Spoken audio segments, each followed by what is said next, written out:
Ang isa sa pinaka-epektibong opensa sa larangan ng basketball ay ang triangle offense. Ngayon, sa ikatlo at huling laro ngayong Biyernes sa NCAA Season 91, ating mapapanood ang dalawang koponan na naniniwala sa sikat na offensive weapon na pinasikat ng legendary head coach na si Phil Jackson. Ang Arellano University Chiefs makikipagdagisa ng galing kontra sa San Sebastian College Recoletos ngayon sa arena sa lungsod ng San Juan. Mabuhay Pilipinas at maraming salamat po sa inyong pagtutok ngayon. Ako po ang inyong lingkod, Anton Rojas, at makakasama ko muli si Coach Mix Bustos. Maraming salamat, Anton. This is going to be a great game. Magandang hapon, NCAA fans, at sa lahat po ng mga kapamilya that are watching around the world. Maganda ang ating matchup ngayon, Mix, sapagkat mapapanood natin 2 of the top 3 teams pagdating sa perimeter points at sa fast break points. Ang Arellano versus San Sebastian, expect a high-octane battle. Pero bago natin pag-usapan ang matchups ng dalawang koponan, silipin muna natin ang team standings. Letran now 5-0, winning big yesterday kontra Perpetual Health, and the Altas is now tied with the San Beda Red Lions at 4-1. Arellano, 3 wins and 1 loss, and on the other side of the fence, San Sebastian, the struggling Stags, are now 1-3. Ang Arellano, sinabi mo nga, Mix, 3-1.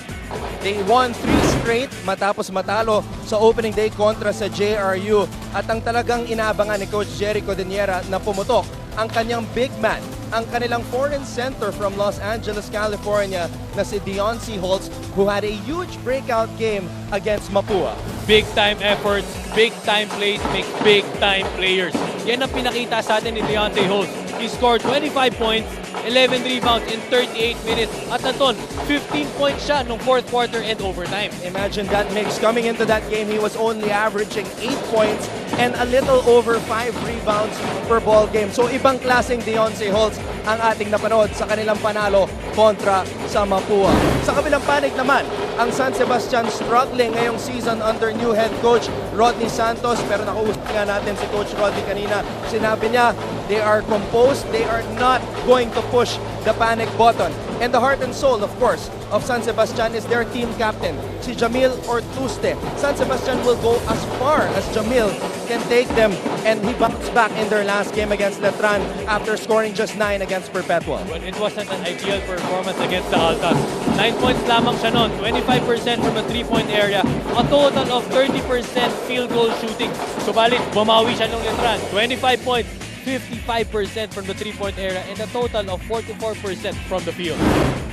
Upang makumpleto ang ating broadcast team ngayon, makakasama natin at courtside si Roxanne Monte Alegre. Roxanne, kamusta ka dyan? Okay naman ako. Thank you, Anton, Mix.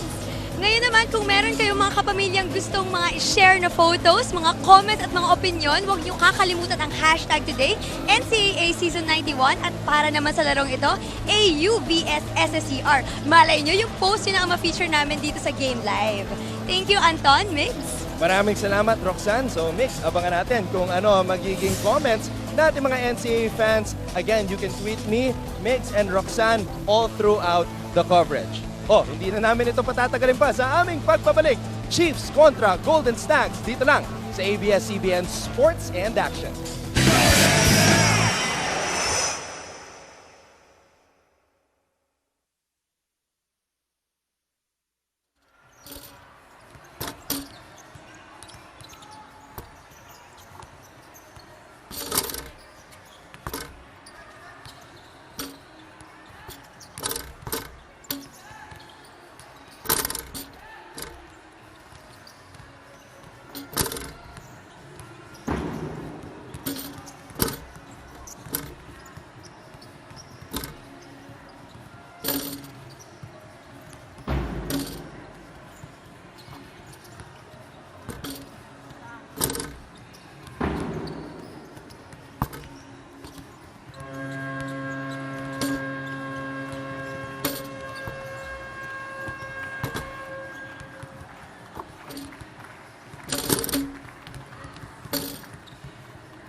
Ladies and gentlemen, we bring you our third of three senior matches this heavy Friday here from the Philippine Flying V Arena in San Juan, powered by Bostic. This is your season 91 of the NCAA. Let us meet the starters, beginning with the Arellano Chiefs.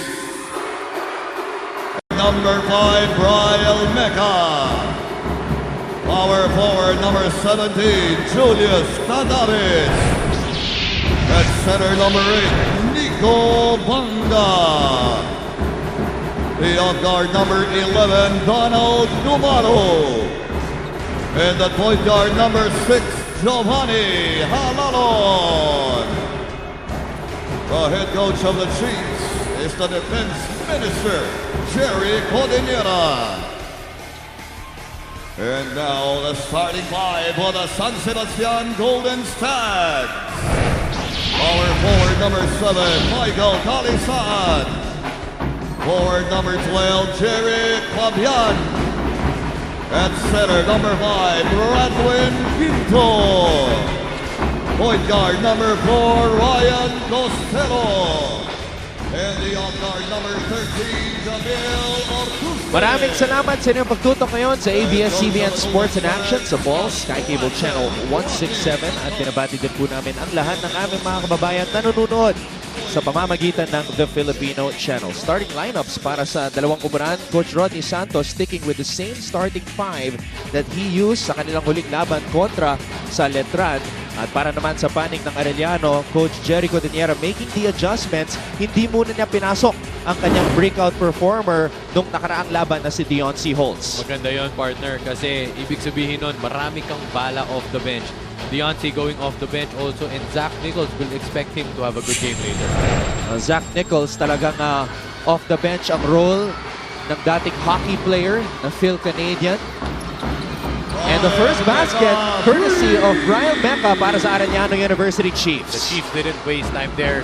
The Halalon saw the open Mecca, and good for him that he got that open shot. Tignan natin kung paano magre-respond itong kupunan ni Coach Rodney Santos. Now, we mentioned it, the opening statements that we made makes triangle offense talaga ang base nitong San Sebastian. Arellano University also uses the triangle offense. Makikita natin yan dito sa labang ito as Bradwin Ginto scores the first point for the Golden Stacks. Well, speaking of the triangle, it's all about execution on how they make their plays. And it's really crucial for them to hit the open man, hit the open jump shot, and who knows, baka sila ang baka San Sebastian o ang Arellano ang magwagi sa aspect na yon.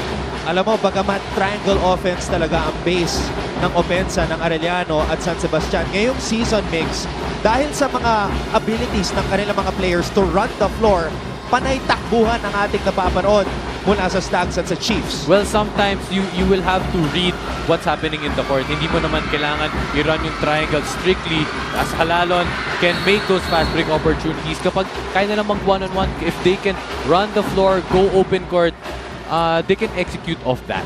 Yun na nga ang ginagawa ng Arellano University. Number 2 in the league pagdating sa fast break points. They average 16 fast break points per game. Ito namang San Sebastian, 15.5 fast break points per game. Number 3 in the NCAA. Well, you have to credit that to the guards, to the backcourt. Well, for the Stags, it's Ortuzco and Costello. For Arellano, it's Gumaru, Halalon, and Salado. They're really quick and they can really force those turnovers. Pag nagkaroon na ng turnover yan, pwede ka nang tumakbo and leading to those fast break opportunities. Speaking of turnovers, makes yun ang kailangan malimit ng San Sebastian. Nakausap mo nga si Coach Rodney Santos kanina. He does not want na maulit yung 42 turnovers na nakomit nila kontra sa Letran. Well, that's very forgettable. You know, 42 turnovers, 22 at the first half. It's just about moving on and make sure that it doesn't happen again. And speaking of improvements, Roxanne Montealegre has something to say about that. Puntahan natin siya ngayon. Roxanne? Mix and Don, bago magsimula ang game, nakausap ko si Coach Rodney Santos at sabi niya, gusto niya ang Stags na walang gawing hesitation for this game. Gusto rin niyang makita na gawin nila ang kanilang trabaho. Samantalang si Arellano ko, assistant coach na si Barry Tobias naman, gusto niya simula pa lang ng laban, bantayan na nila ang Juan gwardiya ng kabilang team.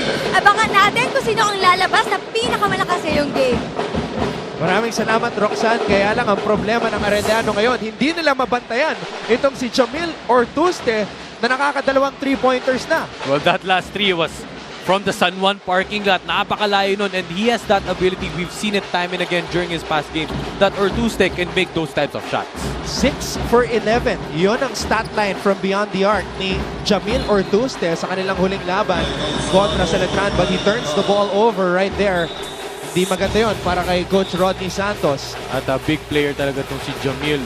25 points. He hit that go-ahead 3. Pero hindi sila pinala doon kasi nagkaroon ng 4-point play si Antman. But even though if he didn't make that shot, Jamil can really knock it down, especially at those types of moments. Nakausap ko kanina si Jamil Miggs at sinabi na sa akin, medyo nagulat sila sa depensa na pinakita ng Letran. Pero ngayon, handa sila na mag-press ang Arellano University. Well, it's good to learn from those mistakes early. Letran is a really pesky squad. Ika nga ng ating kasamang Andre Felix. Suicide squad yan eh. Talagang ibibigay nila yung katawan nila. Kung alam mo pwede nilang ibigay sa court. So ngayon, they learn from that. Pressing team din itong Arellano and expect them to make adjustments, make improvements from those mistakes. Deontay Holtz and Zach Nichols. Zach Nichols is the number 2 scorer on Arellano. Deontay Holtz is the number 3 scorer on the squad. At nakita natin, Mix, na nag-press na naman ng Arellano University na itawid ng San Sebastian ang bola ng maayos. Importante lang naman para sa Chiefs is to keep their pressure up. Nakausap nga natin si Giovanni Halalon kanina at yun ang gusto nilang gawing game plan to pressure the guards kasi syempre dun magsisimula ang kanilang points. Samantala, Jeric Fabian mintis ang kanyang jump hook. Chiefs, umaarangkada na naman. Set up muna nila ang kanilang opensa. Halalon. Pinasa kay Cadavis. Cadavis naghahanap ng kakampi. Bontik ng maagawan. Salado, pinasok na ni Coach Jericho Deniera. Mintis ang kanyang layup. Rebound, Michael Calisaan. Well, that post entry there on the triangle by Cadavis. Napakaganda ng run play. There were 2 screens down low. Cadavis could have made that one-on-one play pero hindi sila pinala doon. Sa kabilang panig naman, Michael Calisaan continuing his steady improvement. Siya talaga yung inaasahan ni Coach Rodney Santos na maging 3rd scorer para sa kubunan ng San Sebastian. Well, it's good what Michael Calisaan can do. Stretch 4 siya eh. So, medyo lean ang kanyang build. He can go to the outside. Pwede siyang tumira ng jump shot. Pwede rin siyang pumost up. Maganda ang simula ng San Sebastian. Lamang sila 10-3. Huwag po kayong alis. Magbabalik po ang NCAA Season 91. Ilabas ang galing.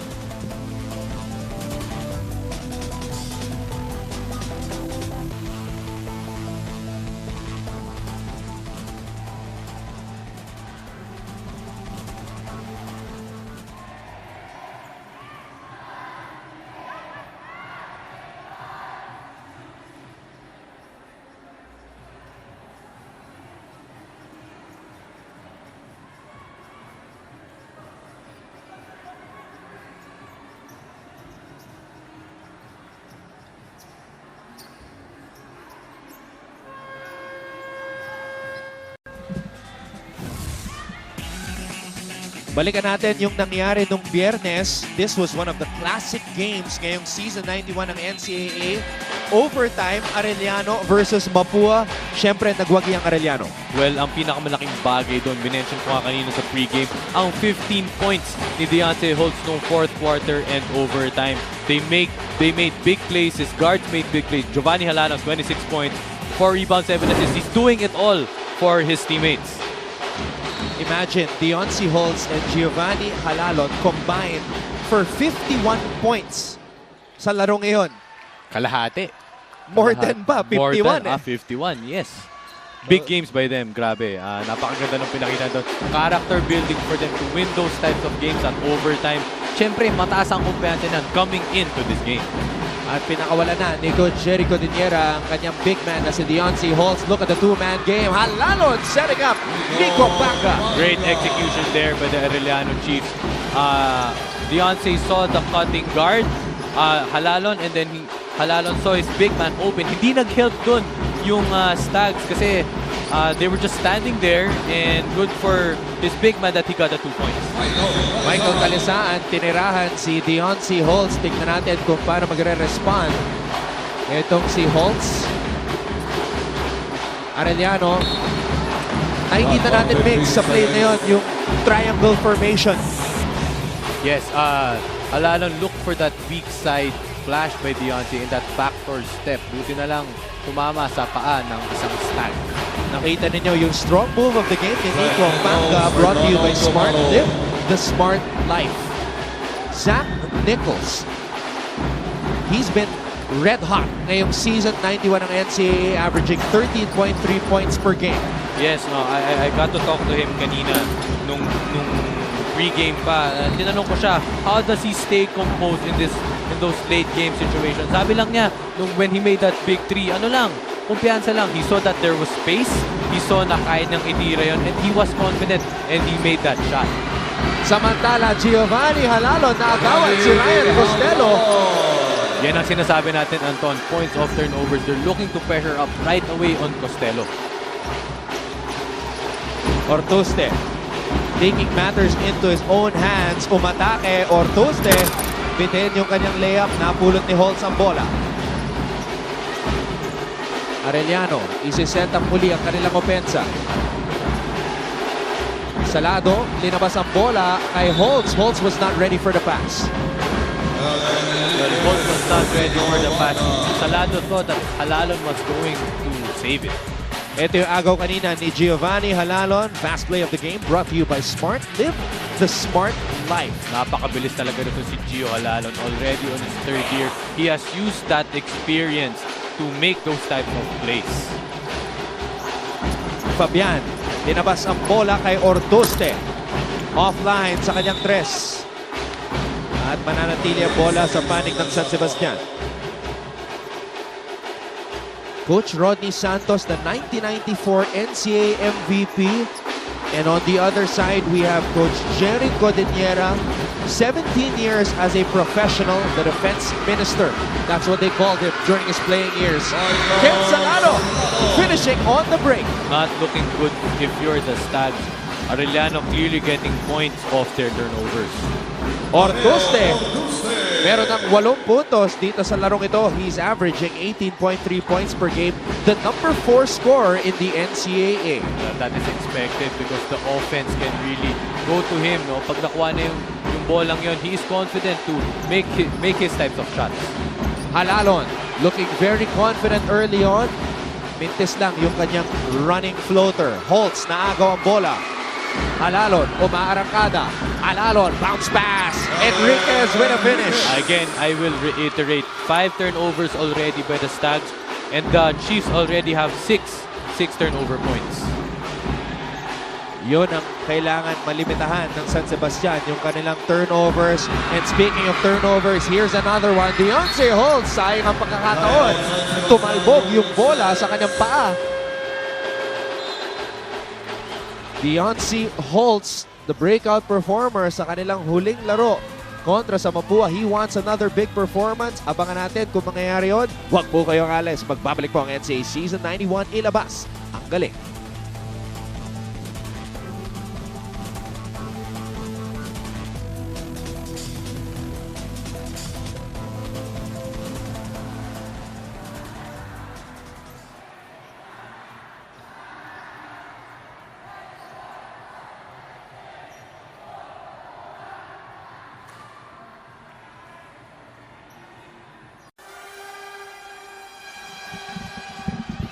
Zach Nichols, one of the deadliest three-point shooters dito sa NCAA Season 91. Ito ang kanyang mga numero, 16 points against Mapua.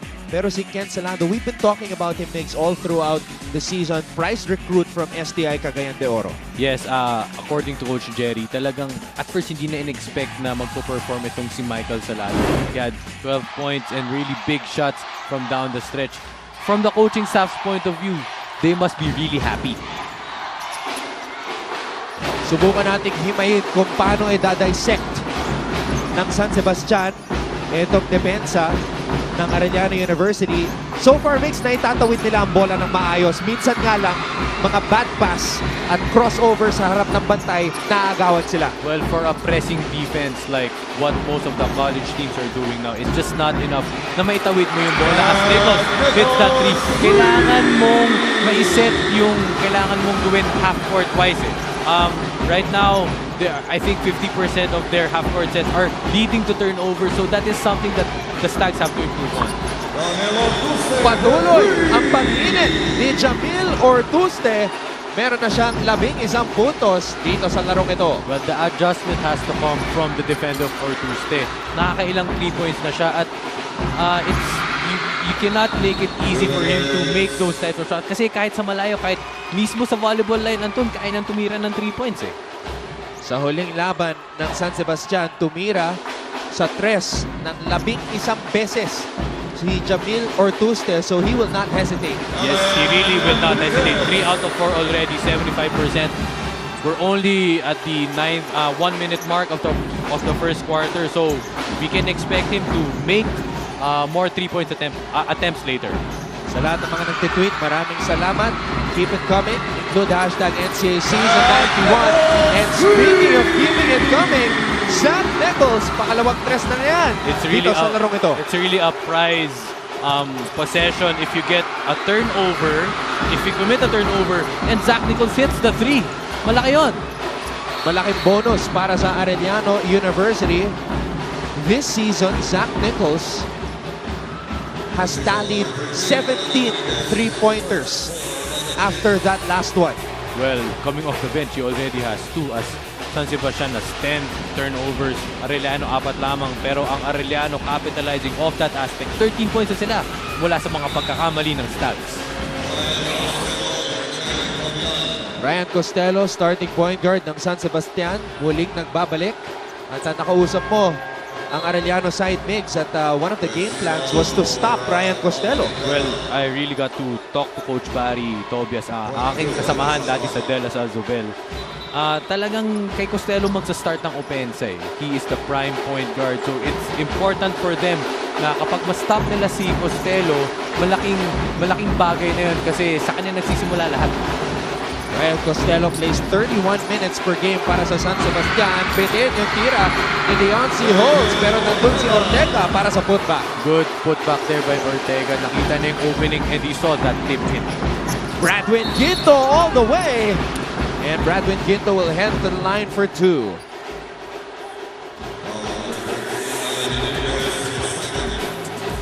Panoorin natin itong galaw ni Ken Salado. No-look pass sa ilalim para kay Deoncy Holtz. Mintes pero nandoon si Ortega para sa tip-in. If you're the Stags' defense, you cannot just watch. Kulang na lang, baka pwede silang bigyan ng snacks there or popcorn. I'm sure Coach Rodney must be kind of disappointed kasi nakakailang pasa na yun sa ilalim eh. Nakakailang entry pass na, nakakailang offensive rebound na, and they really have to also focus on that objective. One of the objectives ni Coach Rodney para sa larong ito, mas damihan pa nila yung kanilang rebound total. They're targeting 38 rebounds. Well, it's just important for them, even if they don't get the 38 rebounds, is to out-rebound their opponent. Zach Nichols with a drive, too strong. Enriquez was there for the putback. Meron na siyang 6 na puntos. Well, again, offensive execution, press breaks lang. They have to take care of the ball well and to make their set plays na hindi nagmamadali. Sibal, bounce pass sa ilalim para kay Kalisan. Sibal saw the opening there in Kalizan, and Michael was really open there for that point-blank shot. Uling pagkakataon para sa Arellano University bago magtapos ang ating first quarter. Salado humingi ng clear out. Ken Salado, final ni Costello.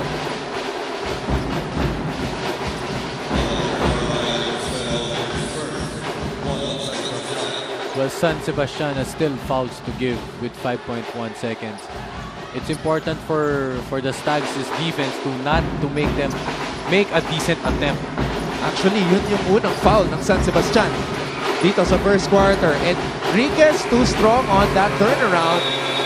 Diyan nagtatapos ang unang quarter ng ating pangatlo at huling laban ngayong Biyernes sa NCAA Season 91.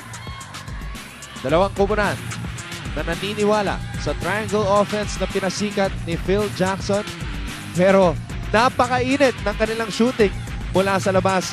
Ortuste versus the Canadian gunslinger Zach Nichols, 23-21 in favor of Arellano.